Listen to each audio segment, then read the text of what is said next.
Liver নিয়ে কম বেশি আমাদের অনেকেরই চিন্তা থাকে।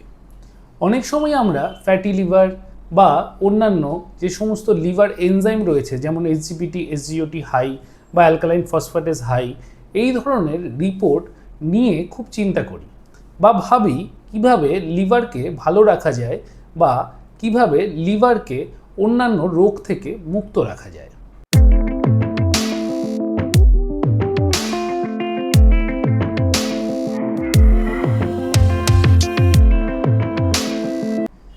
নমস্কার, আমি ডক্টর চিন্ময়ানন্দনাথ।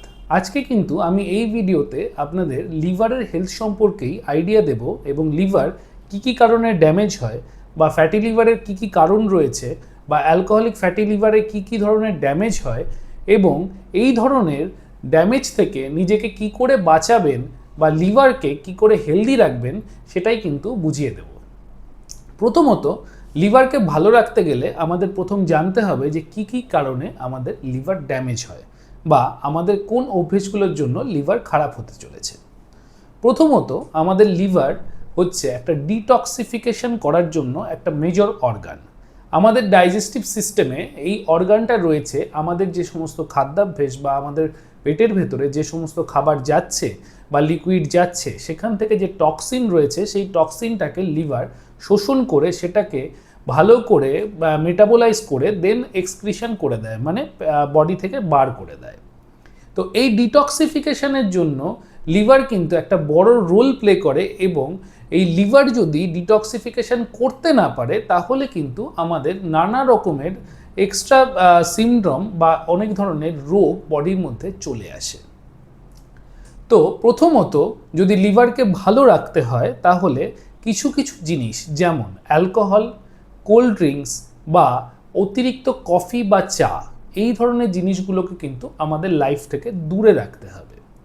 অ্যালকোহল বা চা বা ক্যাফিন বা কোনো রকমের কোল্ড ড্রিঙ্কসে যে সমস্ত উপাদান রয়েছে সেই উপাদানগুলো কিন্তু লিভারকে নষ্ট করে দেয় বা লিভারের সেলগুলোকে কন্টিনিউয়াসলি ড্যামেজ করতে থাকে বা প্রথম হয়তো কিছুটা হলেও মেটাবোলাইজ করে দিচ্ছে বা অ্যাবজর্পশন করে নিচ্ছে টক্সিন, কিন্তু আস্তে আস্তে কিন্তু সেই লিভার তার ক্ষমতা হারাতে থাকে। এছাড়া আর কি রয়েছে? এছাড়া রয়েছে মশলাদার জিনিস, তেল জাতীয় জিনিস, চর্বি জাতীয় জিনিস বা রেড মিটের জিনিস।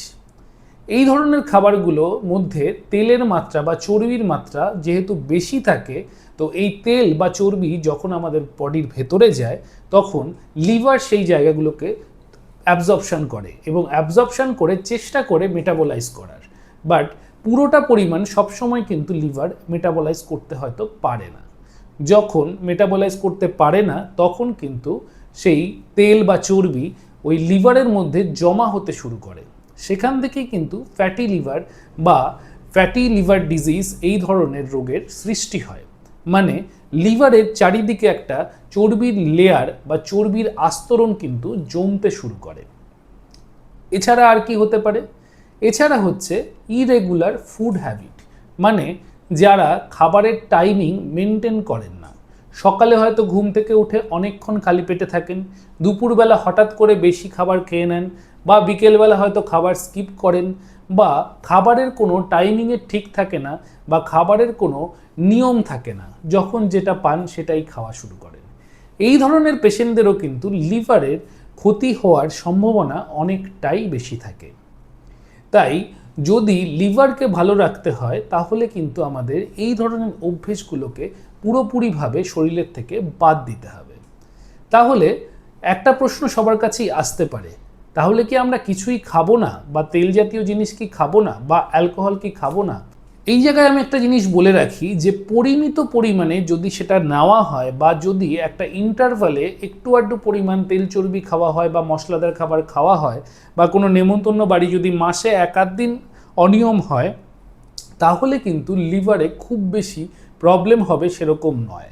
কিন্তু যদি দেখা যায় মাসে 15 দিনের থেকে 20 দিন পর্যন্তই ম্যাক্সিমাম সময়টাই হচ্ছে অনিয়মে থাকা হচ্ছে, বাদ বাকি হয়তো 8-10টা দিন কোনো রকমভাবে নিয়ম মেনে চলা হচ্ছে, তাহলে কিন্তু লিভারের প্রবলেম আসার ব্যাপারটা কিন্তু অনেকটাই স্বাভাবিক বা প্রবলেম আসার চান্সটা কিন্তু অনেকটাই বেশি।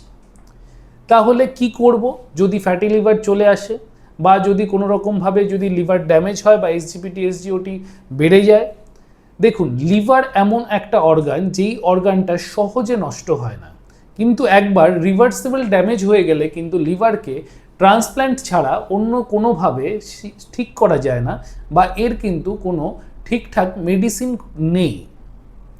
তো সেক্ষেত্রে লিভার যতক্ষণ না পর্যন্ত ইরিভার্সিবল ড্যামেজের দিকে যাচ্ছে, ততক্ষণ পর্যন্ত যদি আমরা আমাদের লাইফস্টাইলটাকে ঠিক রাখি, ফুড হ্যাবিটটাকে ঠিক রাখি, রেগুলার যদি এক্সারসাইজ করার মাধ্যমে যদি কোনো চর্বি জমে থাকে লিভারের গায়ে, সেটাকে যদি আমরা গলিয়ে দিতে পারি এবং ডাক্তারদের পরামর্শ নিয়ে যদি চিকিৎসা ঠিকঠাক সময় মতন করতে পারি, তাহলে কিন্তু আপনার লিভার আবার আগের কন্ডিশনে বা হেলদি কন্ডিশনে ব্যাক করলেও করতে পারে। তাই ভয় পাওয়ার কোনো দরকার নেই। আপনারা যেটা করবেন সেটা হচ্ছে গিয়ে ডেইলি রুটিন মেনটেন করুন, অ্যালকোহল ইনটেক থেকে বিরত থাকুন, কোল্ড ড্রিঙ্কস যতটা কম সম্ভব খাওয়ার চেষ্টা করুন, হেলদি ফুড ইনটেক করুন এবং তেল জাতীয় জিনিস বা মশলা বা চর্বি জাতীয় জিনিস যতটা অ্যাভয়েড করা যায় ততটা অ্যাভয়েড করুন। এক আধ দিন মাসে খেলে কোনো অসুবিধে নেই, সেটা আমি আগেও বলেছি। এছাড়া যদি কোনো রকমভাবে কোনো অর্গান ড্যামেজ হয় বা লিভার ড্যামেজ হয়, তাহলে সেক্ষেত্রে ডাক্তারবাবুর পরামর্শ অনুযায়ী কিন্তু আপনারা কিছু ওষুধ খেতে পারেন। লিভারের ক্ষেত্রে সাধারণত কিছু অ্যান্টিঅক্সিডেন্ট বা কিছু হেলথ সাপ্লিমেন্ট ছাড়া খুব বেশি কিছু যে চিকিৎসা রয়েছে সেরকম নয়। তাও ডাক্তারের পরামর্শ অনুযায়ী ওই ওষুধগুলো খেয়ে আপনার লিভারকে ঠিক করাটাকে একটু ত্বরান্বিত করতে পারেন। আর যাদের ইরিভার্সিবল অবস্থায় চলে গেছে, মানে লিভার সিরোসিস বা এন্ড অর্গান ড্যামেজ বা এন্ড স্টেজে চলে গেছে, তাদের জন্য আমি বলবো লাইফস্টাইল ঠিক রাখুন, ডাক্তারের পরামর্শ অনুযায়ী হাই প্রোটিন ডায়েট ইনটেক করুন, তার সঙ্গে সঙ্গে সল্ট রেস্ট্রিকশন করুন, মানে লবণ খাওয়ার পরিমাণটাকে একদম কমিয়ে দিন। আর যদি কোনো কারণে অ্যাসাইটিস হয়, মানে পেটে জল জমে বা গা হাত পায়ে জল জমে, তাহলে সেক্ষেত্রে অ্যালবুমিন ইনফিউশনও কিন্তু কখনো কখনো দরকার পড়ে। এছাড়া অনেক সময় অ্যাসাইটিক ট্যাপিং বা তার সাহায্যে বিভিন্ন রকম পরীক্ষা নিরীক্ষা কিন্তু করার দরকার পড়ে। যদি সেই রকম জায়গায় বা সেরকম সিচুয়েশনে আপনারা পড়েন, তাহলে অভিজ্ঞ ডাক্তারবাবুর পরামর্শ মতন চিকিৎসা করালে কিন্তু আপনার লাইফ স্প্যান বাড়তে পারে। আর ট্রান্সপ্ল্যান্ট নিয়ে অনেকে ভাবেন, ট্রান্সপ্ল্যান্টের ব্যাপারটা বলে রাখি, এখনও পর্যন্ত আমাদের যতটুকুনি আমাদের মেডিকেল সায়েন্স ইমপ্রুভ করেছে, তার মধ্যে কিন্তু ট্রান্সপ্ল্যান্ট সবসময় কিন্তু সাকসেসফুল হয় না। তাই লিভার খারাপ হয়ে গেছে, আমি ট্রান্সপ্ল্যান্ট করে নেবো, আমাকে নিয়ম মানার দরকার নেই, আমার কাছে টাকা পয়সা আছে, আমি ট্রান্সপ্ল্যান্ট করাতে পারবো, বা আমি কোথাও গেলেই আমাকে ট্রান্সপ্ল্যান্ট করে দেবে, এই ধারণাটা কিন্তু পুরোপুরি মুছে ফেলুন। কারণ যতক্ষণ না পর্যন্ত সেই জায়গায় বা সেই অ্যাডভান্স পরিস্থিতি বা অ্যাডভান্স পরিকাঠামো তৈরি না হবে, এখনও পর্যন্ত কিন্তু আমাদের লিভার ট্রান্সপ্ল্যান্টটা খুব একটা কিন্তু প্র্যাকটিক্যাল নয়। ইন্ডিয়ার কিছু কিছু জায়গায় ট্রান্সপ্ল্যান্ট হচ্ছে, কিন্তু তার সাকসেস রেট কিন্তু খুব বেশি বলে আমার জানা নেই।